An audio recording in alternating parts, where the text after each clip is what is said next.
आज मैं सांगो लाइफ सूत्रास देख रही थी और उसमें उन्होंने बहुत बढ़िया टॉपिक चूज़ किया है। जो कामकाजी महिलाएं हैं या जो घरेलू महिलाएं हैं वो किस तरीके से उनको क्या काम करना चाहिए कि नहीं करना चाहिए, इस पूरे संदर्भ पे उन्होंने बात किया है।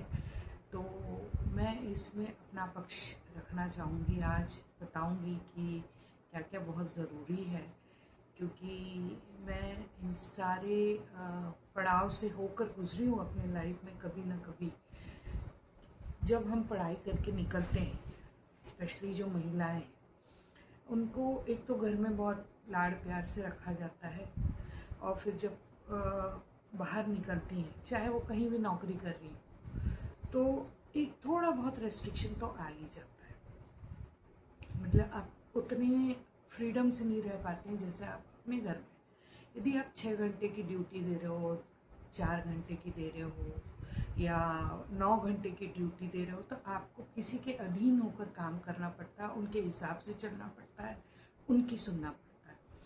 तो चलो शुरू शुरू में बहुत जोश रहता है हमें कि हम ये कर देंगे। जैसे ही हम पढ़ के निकलते कॉलेज से, हम ये तीर मार लेंगे, वो तीर मार लेंगे, और बहुत सारे तीर मारते भी हैं। फिर शादी होती है। शादी के बाद आपको कह दिया जाता है कि आप घर के काम बढ़ गए हैं, आप घर में रहिए। अब यहाँ सबसे बड़ी समस्या ये होती है कि अभी तक आप बाहर जा रहे थे, अपने हिसाब से जी रहे थे, आपको बना बनाया खाना मिलता था, आपकी माँ आपको बना के देती थी टिफ़िन। शादी के बाद सब बदल जाता है। शादी के बाद आपको टिफ़िन बनाना है, आपको खाना बनाना है, घर देखना है, घर चलाना है।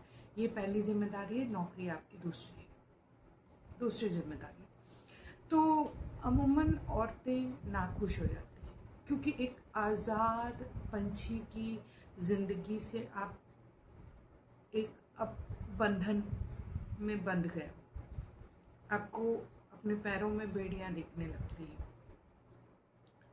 तो चलो मेरे हिसाब से शादी के समय ब्रेक लेना और उस पीरियड को एंजॉय करना बहुत ज़रूरी है।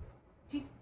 अब इसमें सास ससुर होंगे तो वो विलन का काम कर देंगे। Seriously I am telling you, वो आपको आपके हिसाब से ज़िंदगी नहीं जीने देंगे। तो बेहतर है कि आज की डेट में बच्चों को उनकी लाइफ जीने दें, उनको अपना ज़िंदगी खुद एक्सप्लोर करने दें, ना कि हम जाकर उनको बार बार सजेशंस दें कि भैया ऐसा कर लो, ऐसा कर लो, ये काम हमको नहीं करना है। एज अ पेरेंट हो या इन लॉज हो, जो भी हो, वो अपने बच्चों की ज़िंदगी में दखल अंदाजी नहीं करेंगे तो आधी प्रॉब्लम तो वैसे ही सॉल्व है।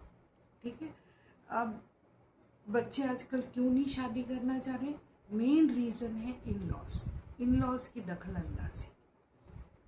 मतलब किसी एक बच्चे को बिल्कुल झोंक की तरह पकड़े रहते हैं, जैसे घर का बड़ा बेटा है तो यही हमको कुछ सब करेगा। जैसे घर में 3-4 लड़के हैं तो जो बड़ा बेटा फंस गया तो फंस गया, अब यही सब कुछ करेगा, या दूसरा फंस गया तो फंस गया, अब यही सब करेगा। तो ऐसा क्यों है? आप अपनी ज़िंदगी जिए, आप आपके हाथ पैर चल रहे हैं। अभी आपको बच्चों के साथ रहने की बिल्कुल भी ज़रूरत नहीं, उनके घर गृहस्थी में टांग अड़ाने की या आग लगाने की बिल्कुल ज़रूरत नहीं है। ऐसे में बच्चे एक दूसरे को समझेंगे। शादी होके आए हैं, 20-25 साल में शादी होती थी, तब हम एक दूसरे के प्रति अंडरस्टैंडिंग डेवलप होगा। घर कैसे चलाना है, मिल के कैसे चलाना है, ये एक प्लानिंग कर सकते हैं। ये सब चीज़ हो सकती है। पर यदि इन लॉज की दखल अंदाजी हो जाएगी तो उनको लगेगा हमारा बेटा कमाता है, आपकी लड़की आराम से बैठ के खाना खा रही है घर में, वो भी जाए कमाने, अरे ये भी तो देखो घर का कितना काम कर रही है। तो ये सारी चीज़ें बहुत इम्पोर्टेंट रहती हैं, बहुत इम्पोर्टेंट। तो चलो अब आप इन लॉज के साथ रह रहे हो, जिसके साथ भी रह रहे हो, थोड़े दिन तो झेलने ही पड़ेंगे आपको। पर आप ये कोशिश करिए कि उस दौरान बच्चे हो जाए, जिस दौरान आप खाली घर पे बैठे हो, आप वापस से सोच रहे हो कि अपना करियर क्या होगा, ये क्या होगा। देखो, ये भी एक बहुत इम्पोर्टेंट ज़रूरी चीज़ है। मैंने देखा है लड़कियां, औरतें टीचिंग कर रही हैं, 7-7 महीने जा रही हैं, आ रही हैं। ठीक है, अच्छी बात है, लेकिन उनके हिसाब से स्कूल भी बहुत मोल्ड हो जाता है।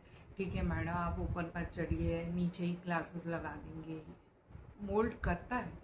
ऑफिस में भी बहुत काफ़ी चीज़ें लड़कियों के हिसाब से हो जाती है, पर सब जगह नहीं होता ऐसा, सब जगह ऐसा नहीं होता। तो आपको ये ध्यान रखना है कि घर पे रह के आप अपना खुद का ख्याल, अपने बच्चे का ख्याल इस समय अच्छे ख्याल कैसे लेकर आए। देखो, ज़िंदगी जो हमको मिली है ना, बहुत अच्छे से जीने के लिए मिली है, सबके हिसाब से चलने के लिए नहीं मिली है। अब वो बहुत अच्छे से जीने को लोग बाग आजकल, आज़ादी भी मिली है, सब कुछ मिला है, तो भी गलत तरीके से जी रहे हैं, अपनी ज़िंदगी को वेस्ट कर रहे हैं, फालतू के फ्रेंड्स दोस्त बना के, पार्टी शार्टी करके। तो इन सब से आपको बाहर निकलना है। आपको समझना पड़ेगा कि आपकी ज़िंदगी का मकसद क्या है।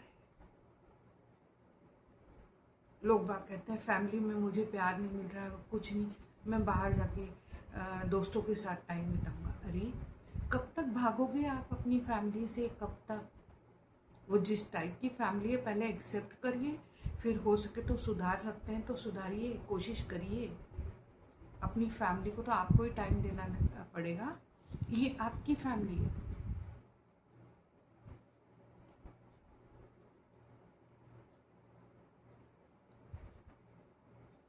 तो अब वो 5-6 साल, जब तक 2 बच्चे हो जाते हैं, दोनों कम से कम 3-5 साल के नहीं हो जाते, तब तक आपको वेट करना पड़ेगा। मैंने वेट किया था, ब्रेक लिया था शादी के बाद, 6 साल का ब्रेक हो गया था, लिया था नहीं बोल सकती मैं, हो गया था। Because if you are living with in laws then you have to sacrifice your career.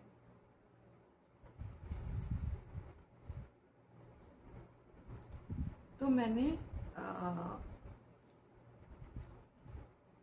Break ले लिया था, ब्रेक हो गया था 6 साल का। जब मेरी बेटी 3 साल की हुई, स्कूल जाने लगी, इत्तेफाक से मुझे भी उसी स्कूल में नौकरी मिल गई। मुझे जिस स्कूल में नौकरी मिल गई वहाँ मेरे दोनों बच्चों को मैंने ले ली।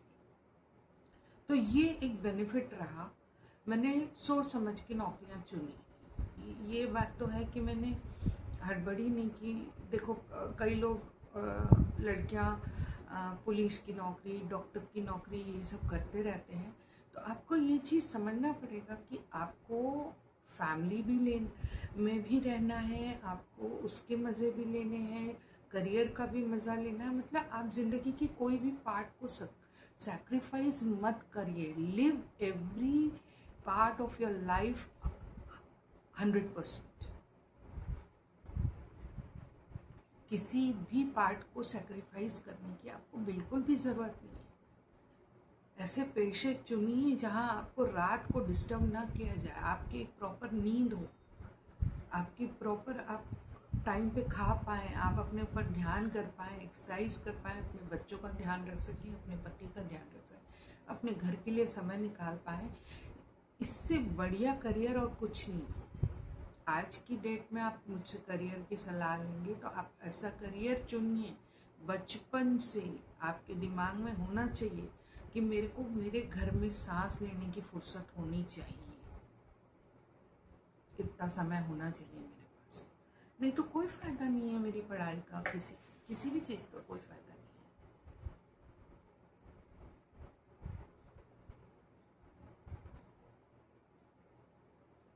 अब 6 साल के बाद मैंने नौकरी ज्वाइन की, स्कूल की नौकरी थी, बढ़िया बढ़िया चल रही थी। पहले साल बहुत अच्छा लगा, वो जितनी भी सैलरी दे रहे थे वो उस समय मुझे मैटर नहीं कर रहा था। मुझे ये लग रहा था कि मैं वहाँ जाके कम से कम मैं आज़ाद हूँ। सिर्फ 1 साल लगा, 1 साल। दूसरे साल से आप अब क्या है, आपका ध्यान अब स्कूल में आ गया। पहले, इससे पहले आप घर पे थे, ठीक है। अब स्कूल में आप कई लोगों से मिल रहे हो, आपने देखा नए लोग आ रहे हैं, उनका प्रमोशन हो रहा है।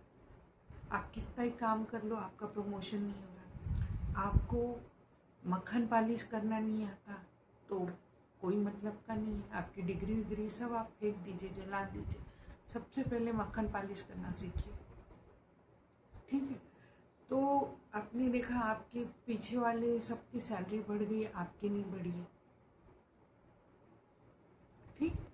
तो आपको एक वो कंपटीशन जग गया कि और क्या करूं और क्या करूं। मैंने कहा, और देखिए, आप किसी भी स्कूल में काम करिए, दफ्तर में काम करिए, एक चीज़ समझ के ले लीजिए, आपके हिसाब से काम नहीं चलेगा। कई जगह आपको लगेगा यहाँ पे ये ग्रे एरिया है, यहाँ पे ये इस तरीके से होता तो मेरा काम बच सकता था। पर आप जाके अथॉरिटी को बोलोगे, अथॉरिटी मानेगी नहीं मानेगी। फिर अंदर कहीं ना कहीं आपको लगेगा इससे बेहतर तो मैं अपना कोचिंग सेंटर खोल लूँ। कम से कम मैं जिस टाइम पे चाहूँ उसको चला सकती हूँ, और मैं अपने रूल्स भी मैं अपने हिसाब से बना सकती हूँ। तो मैंने साइमल्टेनियसली ट्यूशन्स लेना शुरू कर दिया, क्योंकि आज से 5-6 साल बाद नौकरी को करेंगे टाटा बाय बाय, और कोचिंग करेंगे, ट्यूशन करेंगे, ठीक।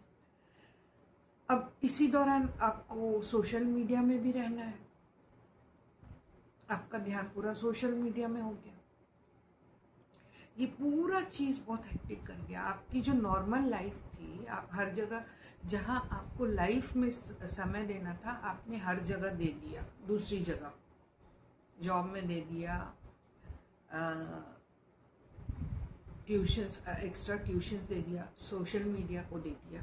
जो समय आपका अपना था, आपके बच्चों का था या आपकी फैमिली का था, आपने वो सब समय दूसरे लोगों को दे दिया। अब कहाँ से आप सोचोगे कि आपको चिढ़ नहीं होगी, आप फ्रस्ट्रेट नहीं होगे? पॉसिबल ही नहीं है। मैं इतना प्लानिंग करके चलने के बाद भी मैंने देखा कई लोग तो फ्रस्ट्रेट रहते ही थे, क्योंकि वो प्लान ही नहीं करते थे। मैं प्लान करके चलती थी, क्योंकि मुझे मालूम था कि मुझे ऐसी ज़िंदगी नहीं जीनी है जो मुझे दूसरों के हिसाब से नौकरी करनी पड़े। कोई रूल मुझे पसंद नहीं है तो मैं उनके मुंह पे नहीं बोल सकती कि देखिए मुझे ये रूल पसंद नहीं आ रहा, आप हटाइए। अब सोशल मीडिया के अलग चस्के लग गए मुझे, फेसबुक हो गया, इसका उसका हो गया, अपना उसमें राइटअप डालने लगी। ये बहुत अच्छा हुआ कि वो जो मैं उस समय मैंने पोस्ट किए, आज ये बेनिफिट मिल गया कि मैं अब बिना झिझक के कुछ भी अपने मन से लिख के पोस्ट कर पाती हूँ। नहीं तो कई लोग तो सिर्फ झिझक ही रह जाते हैं, यार हम इतने बड़े पोस्ट में बैठे हैं, हम ऐसा लिखेंगे तो कैसा लगेगा, हम ऐसा गाना गाएंगे तो लोग कैसे इसको लेंगे, हम डांस करेंगे तो लोग हमको पागल समझेंगे। तो वो झिझक धीरे धीरे ख़त्म हो गई। Why? Because I started writing my own post, जो कि व्हाट्सएप फॉरवर्डेड नहीं थे, खुद मेरे दिमाग की उपज थी वो। तो मेरे को बेनिफिट मिला, लेकिन घाटा ये हो गया कि वहाँ पे आप व्हाट्सएप में जुड़ गए, अपने स्कूल फ्रेंड से जुड़ गए, तब नया नया शौक आया था, चढ़ा था फेसबुक का, तो लोग एकदम कनेक्टेड रहते थे। लोगों को लगता था बस बुढ़ापे में हमारे फ्रेंड्स, हमारे यही कोलीग्स, यही सब हमको ध्यान देंगे, हमारा पति और बच्चे, तो ये सब ये हर एक के साथ होता है। क्योंकि आप जहाँ रह रहे हो, जहाँ मैक्सिमम टाइम बिता रहे हो, आपको एक तरीके से वो फैमिली लगने लगती है। पर यही सबसे बड़ी गलती है, ये सोच। ये मेरी किस्मत थी कि 6 महीने में सबके रंग समझ में आने लगे, गिरगिट वाले। और फिर मैंने सोशल मीडिया से धीरे धीरे धीरे धीरे ये हमारे बस की बात नहीं है भाई। हम कुछ भी कर सकते हैं लेकिन ये नहीं कर सकते। मतलब व्हाट्सएप में जैसे रिश्तेदारों का ग्रुप है, फैमिली ग्रुप है, कुछ भी है, वहाँ लोग चाहते हैं कि आप रिएक्ट करो, उनके हर कमेंट पे आप कुछ रिएक्शन दो या कुछ बोलो। अब ये कितना समय खा जाता था आप समझिए। सब कट ऑफ, सारे ग्रुप से बाहर। ठीक है, आदमी 2 बार रिप्लाई करेगा, 4 बार, उसके बाद हर समय हर एक का बर्थडे विश करना, ये करना, कितना टाइम वेस्ट है। ये अलग टाइम वेस्ट है और अलग फालतूगिरी है। मैं बता रही हूँ, जितनी जल्दी आप सोशल मीडिया को छोड़ देंगे ना, उतना आपका कल्याण हो जाएगा। ये हो गया तो सारी चीज़ों में ध्यान चला गया, सिवाय अपने। जब बच्चों को पढ़ाने की, अपने खुद के बच्चों को पढ़ाने की बारी आती थी तो मैं थक जाती थी। मुझे ऐसा लगता था कि मेरे बच्चे कितने अच्छे हैं, वो खुद पढ़ लेते हैं, लेकिन उस समय उनको मेरी ज़रूरत थी। मैं पूरी दुनिया को पढ़ा रही थी, मैं अपने बच्चों को नहीं पढ़ा रही थी।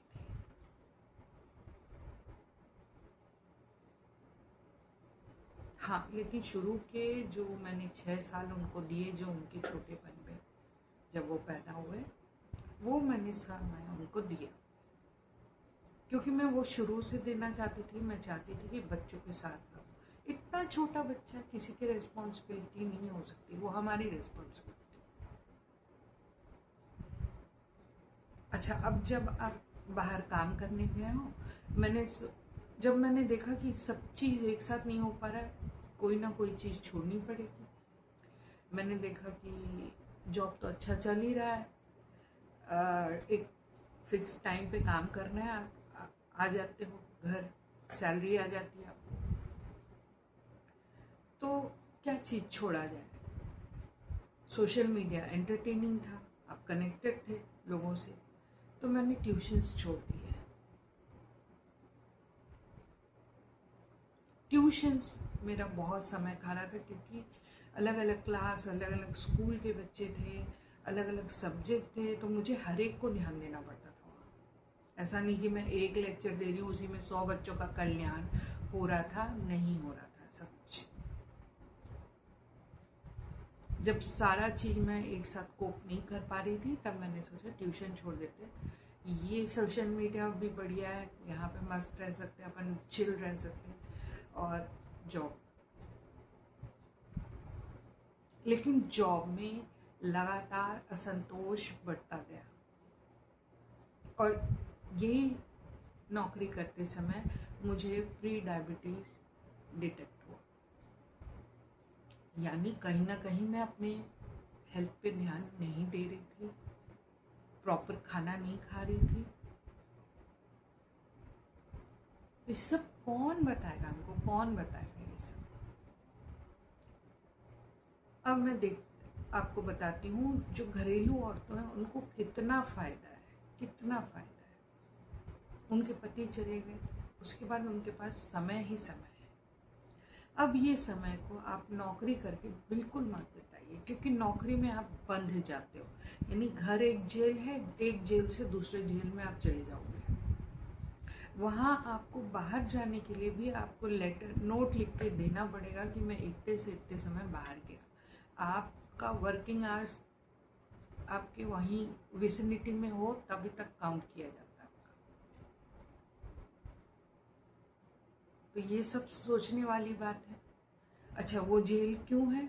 क्योंकि कभी आपको स्टे बैक करना पड़ेगा, पेरेंट की कंप्लेंट है या जो है, कि कभी पेरेंट टीचर मीटिंग है तो उसका फीडबैक देने के लिए स्टे बैक। ज़बरदस्ती आप 3-4 घंटे सारे पेरेंट को झेल रहे हो, उसके बाद आपको बिठा के वापस भाषण दिया जाएगा कि आपने ये गलती कर दी, इस पेरेंट को ऐसे डील करना था, इस पेरेंट को ऐसे डील करना था। और ये खाली इधर नहीं होता है, हर ऑफिस में यही होता है कि चलो ये फाइल कंप्लीट करो, आज के आज ही सबमिट करो, स्टे बैक करो। क्यों स्टे बैक करें? ऑलरेडी हम इतने घंटे काम कर रहे हैं, और क्यों स्टे बैक करें?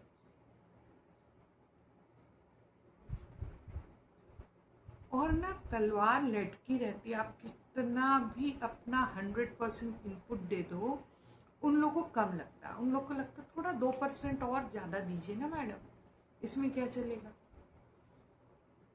आपका पैर टूटा हुआ, हाथ टूटा हुआ, पैर दुख रहे हैं, खड़े खड़े क्लास लेके, कोई फर्क नहीं पड़ेगा किसी को। उसके बाद जब रिटायर होके घर में बैठोगे ना, आपका पैर टूटा हुआ होगा, ना घर वाले रेस्पेक्ट करेंगे, ना स्कूल वाले आपको आपको उठा के, वो लोग तब तक आपको रखेंगे जब तक आपसे काम नहीं कर रहे हैं। The moment they will see अब ये हमारे काम का को है ही नहीं, निकालो बाहर, तब आप कहाँ नौकरी ढूंढने जाओगे। और तनख्वाह इतनी नहीं होती है कि आप उससे घर खरीद लो, उससे बंगलो खरीद लो। क्यों आज टीचर्स लोग क्यों ट्यूशन्स पढ़ाते हैं? क्योंकि उनकी सैलरी होती ही नहीं है कि उनका घर चल सके। चलो फीमेल तो छोड़ दो, औरतें तो टाइम पास करने जाती हैं मैक्सिमम, कोई एकदम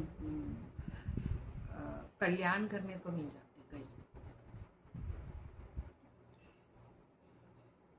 लेकिन आदमी जो टीचर बना हुआ है उसका तो घर चल रहा है।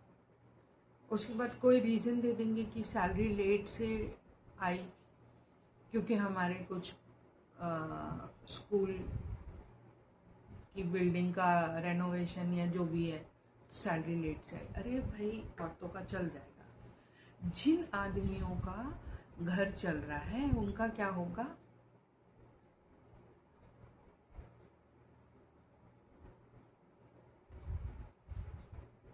अच्छा, और अभी बड़ा अच्छा पॉइंट मेरे दिमाग में आया, फट से उतर गया। तो जो भी घरेलू महिलाएं हैं ना, वो आज की डेट में बहुत बिजनेस कर रही हैं, क्लाउड किचन कर रही हैं, अपना साड़ी पेंट करके एग्जीबिशन लगा रही हैं। ये जितना भी 4 पैसा कमा रही हैं, एटलीस्ट वो सुखी हैं। उनको ये एक समझ आ गई है कि मैं अपने टाइम पे काम करूँगी, नहीं मन करा तो नहीं करूँगी। अब यहाँ भी लोगों को सेटिस्फैक्शन नहीं होता, आधी रात को ऑर्डर आ रहा है तो कर रहे हैं ये, तो वहाँ आपको अपने आप को रोकना पड़ेगा। आप एक स्ट्रिक्ट वो रख लीजिए ना कि भाई मैं इतने से इतने समय अवेलेबल हूँ, उसके ऊपर मैं कोई ऑर्डर नहीं लूँगी, कोई काम नहीं करूँगी, आप दूसरों को दे दीजिए। आपको मर मर के काम करने की ज़रूरत नहीं है, सुबह 4 बजे से उठ के काम करने की ज़रूरत नहीं। आपकी ज़िंदगी आपके लिए बहुत मायने रखती है, आपका हेल्थ आपके लिए मायने रखता है। आप अभी का मत सोचिए पैसे कमाने का, आप ये सोचिए कि यदि बुढ़ापे तक आप अपने आप को सही सलामत रखिए, आप बहुत कुछ कर सकते हो। किस टाइप की लाइफ जीनी है आपको कि बुढ़ापे में सबके डिपेंडेंट रहो आप, अपने बच्चों पे, अपने पति पे, अपने एम्प्लॉयर पे। बहुत सी चीज़ें। और आप देखना, आप ऑफिस में देखना, जो औरतें काम कर रही हैं, मैक्सिमम उन लोगों को रखा जाता है जो मोस्टली डिवोर्सी हैं या शादीशुदा नहीं हैं या विडो हैं, क्योंकि एम्प्लॉयर को अच्छे से पता है कि ये लोग, मैं कितना भी इनको काम कर दूंगा, इनको मजबूर कर दूंगा तो ये लोग काम करेंगी, मुझे ना बोल के नहीं जा सकती।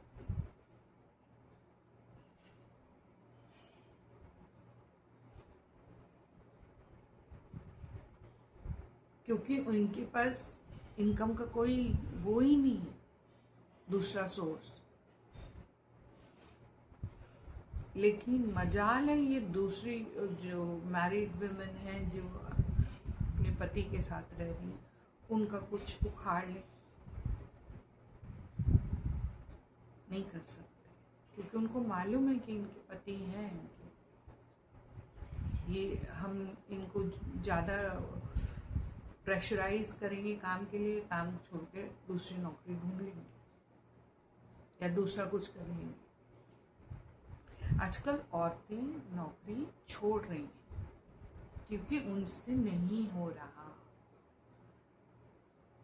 अब जो डिवोर्सी हैं, जो शादीशुदा नहीं हैं, वो चाह के भी नहीं छोड़ पाती है। कितना ही क्रूअल बॉस हो, ये हो, माहौल अच्छा नहीं, वर्क प्लेस एकदम टॉक्सिक हो गया, तो भी काम किए पड़े हैं।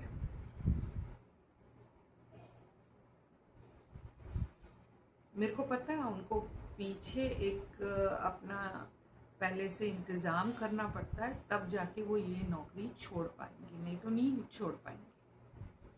ये जो सब कहते हैं ना कि मुझे शादी नहीं करनी है, सिर्फ जॉब करना है अपना, ये तो मत करिए, मत करिए। मैं ये कहती हूँ कि आप पहले अपने दम पे एक घर खरीद लीजिए, एक गाड़ी खरीद लीजिए, और फिर लगे कि मुझे पार्टनर की ज़रूरत है तो शादी कर लीजिए। क्योंकि आजकल दोनों का यही हाल है, लड़के भी नहीं करना चाहते, लड़की भी नहीं करना चाहती। तो बेटर है make your career first and then you marry. 40 की उम्र में फिर सोचना कि बच्चे का किस उम्र में होंगे, किस उम्र में वो बड़े होंगे। जब आप 50 साल के होंगे तब वो बच्चा यदि टाइम पे पैदा हो गया तो 9 साल का होगा। ये सब कैलकुलेशन तो करना पड़ता है, बिना कैलकुलेट किए शादी नहीं होती। और सपनों में भी शादी नहीं होती कि भैया मैं तो ऐसा पति चाहिए कि जो इतना कमा ले, उतना कमा ले, जिसकी मंथली इनकम ही 3 लाख हो, 2 लाख हो। सपनों से बाहर निकलिए और थोड़ा हकीकत में आ जाइए।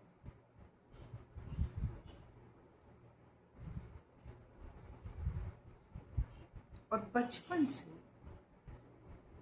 आप ये समझ लीजिए, ये प्लान कर लीजिए कि आपको किस टाइप की नौकरी चाहिए, या मुझे नौकरी में क्या क्या चाहिए, और सोच समझ के चुनिए। अपने पार्टनर को भी सोच समझ के चुनिए। आजकल तो इतना बेनिफिट है कि आप एटलीस्ट परख सकते हो, लड़का लड़की को परख सकता है, लड़की लड़के को परख सकता है। हाँ, शादी से पहले आपके पास इतने दिन होते हैं, फ़ोन पे बातें होती, उसी से बहुत कुछ समझ में आ जाता है कि कौन कैसा है। आजकल तो लोग मिल के बात करके एक दूसरे से परिचय बढ़ाकर फिर सोचते हैं कि इससे शादी करना है कि नहीं करना है। कितना फैसिलिटी है, पहले तो ये सब कुछ फैसिलिटी नहीं थी।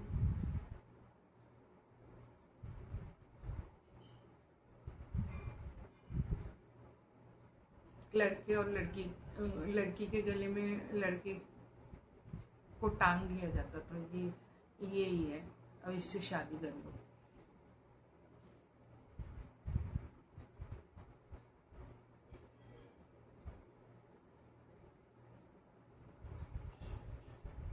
तो मैंने ये आपको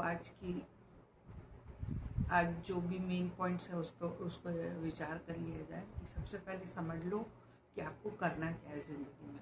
बिल्कुल कॉपी में लिखो कि मेरे को किस टाइप की ज़िंदगी जीनी है, किस टाइप का परिवार चाहिए।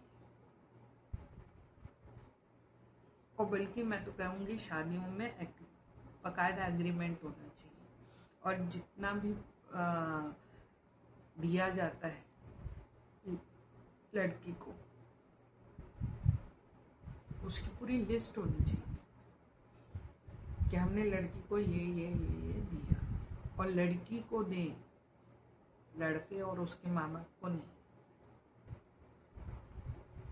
फ्री में अपनी लड़की को बाई बना के मत भेजिए किसी के घर में। उनको फ्री की बाई मिलती है, प्लस आपका पैसा मिल जाता है, आपके द्वारा दी गई गाड़ी मिल जाती है, कोई प्रॉपर्टी मिल जाती है, गहने मिल जाते हैं। फोकट का मिलता है इन लोगों को। उसके बाद बाई मिल गई।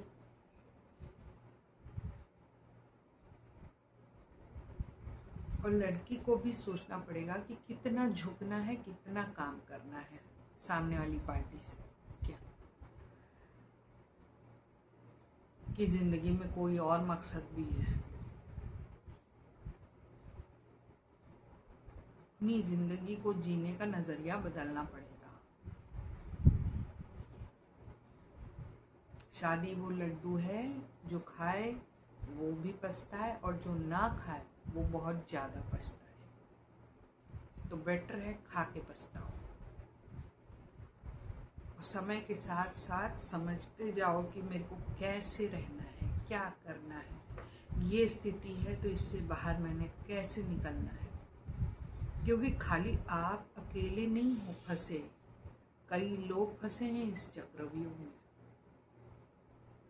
और सब अपने अपने तरीके से अपने आप को बाहर निकालते हैं। तो आपको भी समझना पड़ेगा कि आपको कैसे निकलना है बाहर।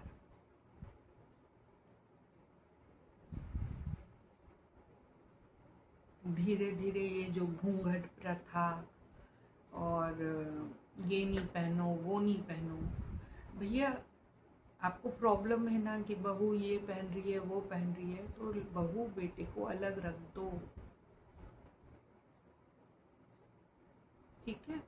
और आप घूंघट ओढ़ के बैठ जाओ घर पे अपने पति के सामने। क्यों उनकी जिंदगी को जहन्नुम बना रहे हो? उन एक एज होती है हर चीज करने की। इन लोग भी पहने होंगे, इन लोग भी अपने जवानी में आराम से रहे होंगे, बट वो अब दखल अंदाजी कर रहे हैं अपने बहू बेटे के जिंदगी में। बहू को तो शर्म ही नहीं है, ये पहन रही है वो पहन रही है। इतने ज़्यादा कंजर्वेटिव, इतने ज़्यादा वो मत बनो कि कल को वो अपना कोई भी खुशी हो, फंक्शन हो तो आपको बुलाने में झिझके, अरे यार उनके सामने तो ये नहीं पहन सकते, अपन ये नहीं पहन सकते। थोड़ा सा मॉडर्न बनो ना भाई।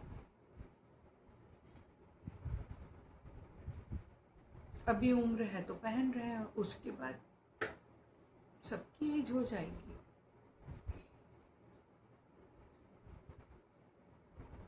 फिर बुढ़ापे में शॉर्ट्स वगैरह पहनेंगे तो फिर लोगों को उंगलियां उठाएंगे। खैर तब तक तो समाज बदल चुका होगा, आई थिंक सो। तब तक तो बहुत बदल चुका होगा। वेस्टर्न सारे ट्रेंड तो आ ही चुके हैं इंडिया में, थोड़ा सा बाकी है।